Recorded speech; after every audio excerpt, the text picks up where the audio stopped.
Hello my dear students and friends, welcome back. I'm going to make a new video here, and this is the video about making phrases in English using that word bath. It's a Hindi word, but we are going to use it to make different phrases in Hindi first, and then I'll tell you how to make these Hindi sentences into English. So this is the word बात.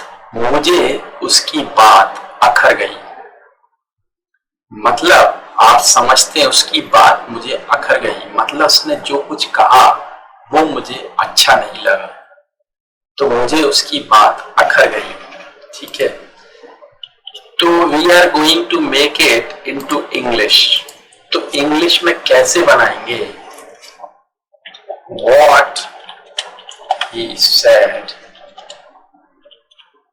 hurt me. Simple. तो उसकी बात मुझे अखर गई, यानी उसने जो बोला वो मुझे अच्छा नहीं लगा, तो what he said hurt me. ठीक है, नेक्स्ट सेंटेंस पे चलते हैं. अब तो बात आ ही गई है, यानी हम किसी चीज को अवॉइड कर रहे हैं, किसी टॉपिक पे बात करने को, लेकिन वो सामने आ ही जाए. हम नहीं चाहते किसी पर्टिकुलर टॉपिक पर बात करना. Means we are not interested और we don't want to talk about a particular topic, but if it comes, तो उसके लिए क्या कहेंगे? तो उसके लिए एक शब्द होता है इंग्लिश में, वो मैं यूज कर रहा हूं, ब्रेच. तो अब तो बात आ ही गई है. Now the topic has been breached. तो ब्रेच्ड इसका प्रोनाउंसिएशन है. Now the topic has been brushed. मतलब चाह नहीं रहे थे, लेकिन अब वो आ ही गया है सामने. ठीक है, अब नेक्स्ट थर्ड है, शादी की बात आई है. तो ये बात बड़ा कॉमन है, हिंदी में हम यूज करते हैं सेंटेंसेस में, तो इंग्लिश में कैसे, ये मैं आपको बता रहा हूं. तो शादी की बात आई है, तो प्रपोजल आया है. ठीक है ना, तो अब proposal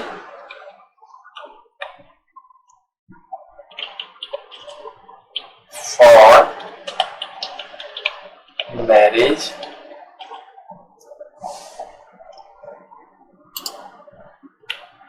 a proposal for marriage has come. तो ये अपन बोल सकते हैं. ठीक है, अब है बात आई गई होना. मतलब कोई बात हुई थी, लेकिन अब उसके वो भूल गए लोग, या वो बात खत्म हो गई, या वो इशू जो चल रहा था वो अब नहीं है, तो बात आ ही गई होना ना. द इशू, या आप मैटर भी बोल सकते हो. द इशू या मैटर इज क्लोज्ड नाउ. तो ये हम बोल सकते हैं कि जो बात थी वो अब आ ही गई हो गई है. The issue, the matter is closed now. अभी फिर वही बात उठाना, मतलब टॉपिक फिर से आ जाना है ना. To broach, to breach, sorry, to ब्रैच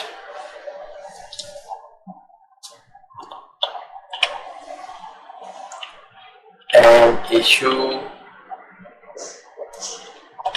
या मैटर. तो वही बात आज उठाना, या तुम वही बात क्यों कर रहे हो, why are you broaching that topic.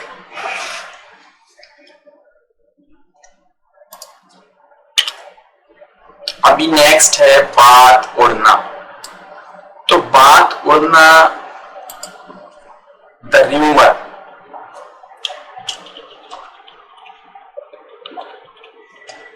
the rumor that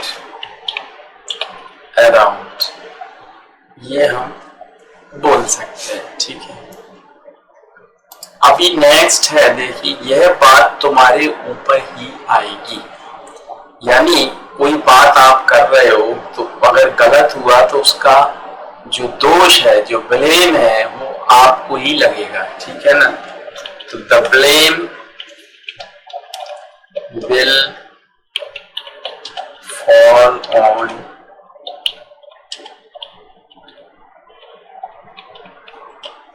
shoulders, the blame will fall on your shoulders।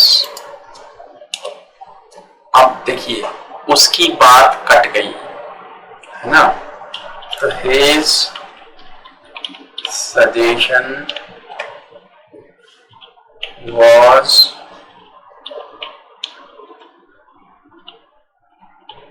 dishonored, या तो हम ये बोले His suggestion was dishonored, मतलब जो उसने बोला उसको लोगों ने माना नहीं, अरे नहीं ये सही नहीं, तो his suggestion was dishonored। या हम बोल सकते हैं his contention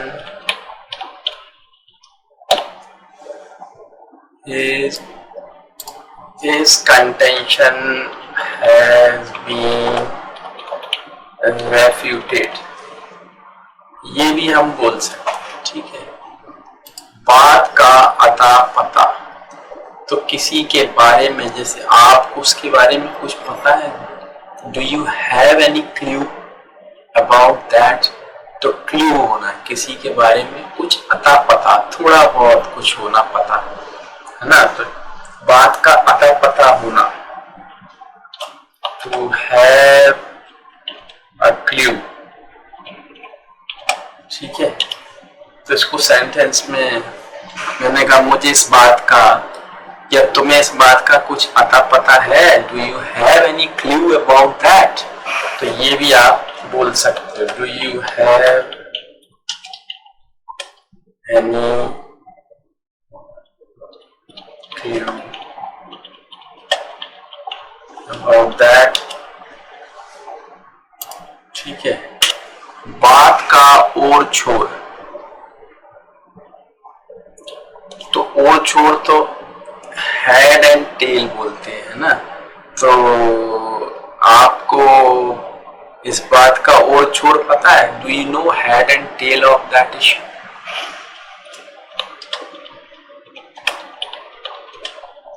do you no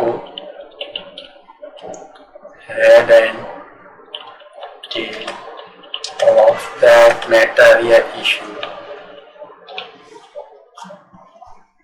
So that was the video I made or recorded for you.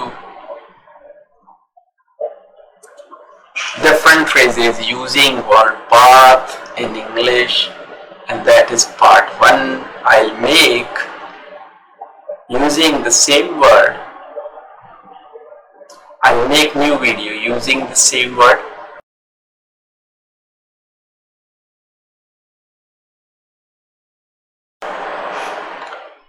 Hello my dear students and friends, welcome back. So it's a video and it's a part 2 in the series of making phrases using the word path. तो ये दूसरा video है जो बात शब्द को लेकर हम डिफरेंट फ्रेजेस यूज करते हैं अपनी डेली लाइफ में, तो उनको इंग्लिश में कैसे बनाएंगे, it is all about that. तो बात का धनी होना, बात का धनी मीन्स वो व्यक्ति जो कुछ बोले तो वो उस पर कायम रहे, उसको करे, ये नहीं कि बोला और फिर उसको फॉलो ना करे। तो वो सच होता है जो बोलता है अपनी बात के लिए। तो इसका जो इंग्लिश में ट्रांसलेशन है वो है to be true to one's word, जो मैंने लिखा है आपके स्क्रीन पर, to be true to one's word. तो ये बात का धनी, लेकिन जैसे अब मैंने कहा आप अपनी बात के धनी हो, तो you are true to your words, ये इसका मीनिंग होगा। अब एक होता है बात का पतंगर बनाना, यानी बात छोटी सी है मगर उसको स्ट्रेच करके एक इशू बना देना और उस पर डिस्कशन करना अननेसेसरी।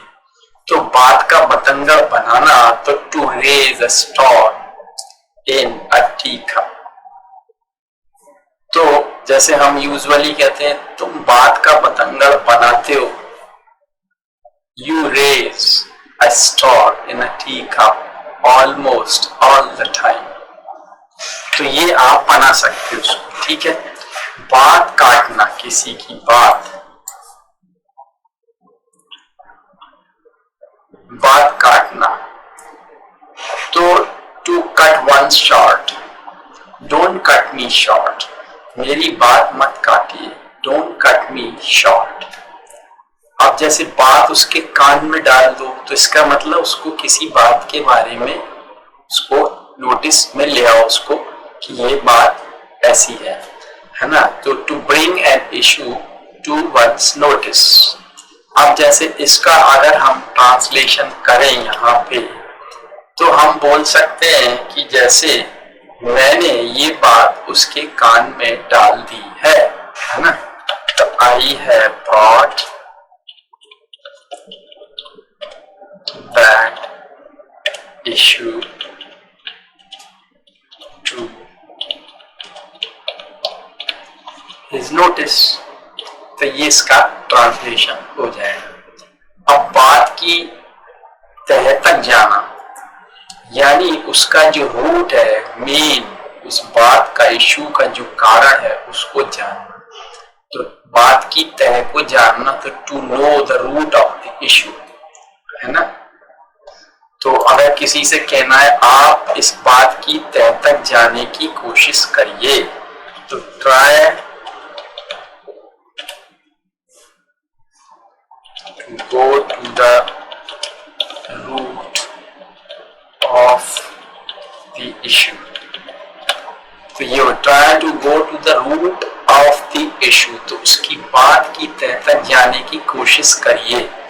बात खाली जाना मतलब किसी ने कुछ कहा मगर उसकी बात को फॉलो नहीं किया गया, तो his words came to naught, मतलब उसकी बात खाली गई।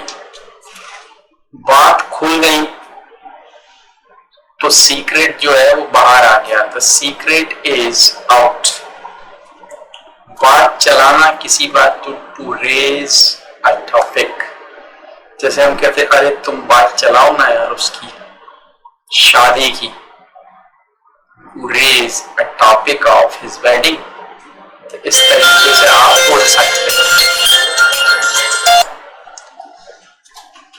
तो बात खुल गई, तो मतलब जो बात थी वो बाहर आ गई, तो सीक्रेट इज आउट, ठीक है। बात चलाना, तो टू रेज अ टॉपिक, ये मैं आपको बता चुका हूं।